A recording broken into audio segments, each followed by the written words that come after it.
So we talked about our individual first breakthroughs, and then we realized that we probably ought to share some of our first breakthroughs as a couple from our first counseling experience together. Yeah.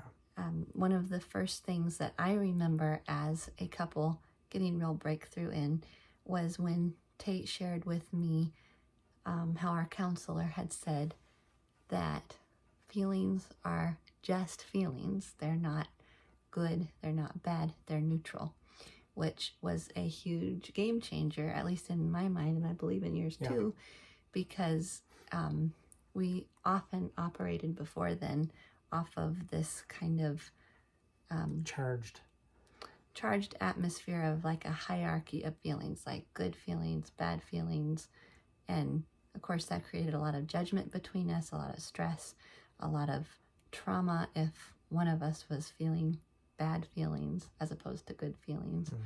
So just really letting go and allowing the other person to feel the feelings they were feeling. And to express without, just allow the feelings to come out, allow them to say what they're feeling without jumping in and trying to fix it or correct it or reacting to it. Just allow those feelings that have been building up and just kind of building up for probably years and years and years, just like start coming out instead of just continuing to push them down and hold them down and bottle them up. Or try to just feel the good feelings, like allow those bad feelings to have an equal place out of you.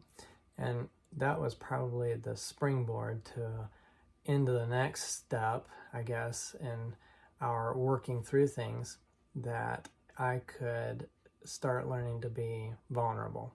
So being vulnerable is a very, very challenging and difficult thing for me. And learning how to be honest, vulnerable, completely transparent with Joanna about every part of my life was very, very, very challenging. And for me, and as probably as well as for her.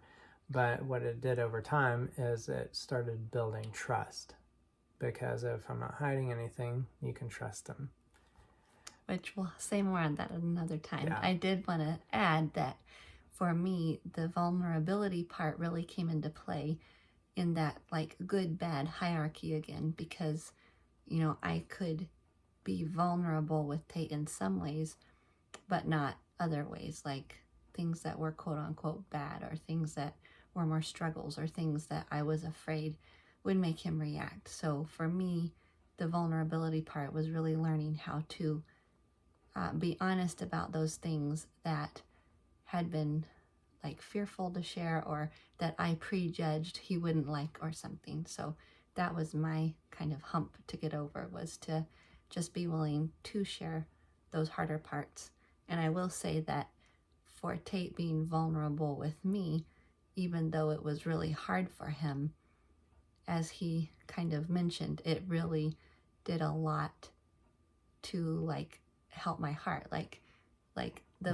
When he became vulnerable about certain things, it didn't devastate me. It actually helped me and drew us closer together. Yeah.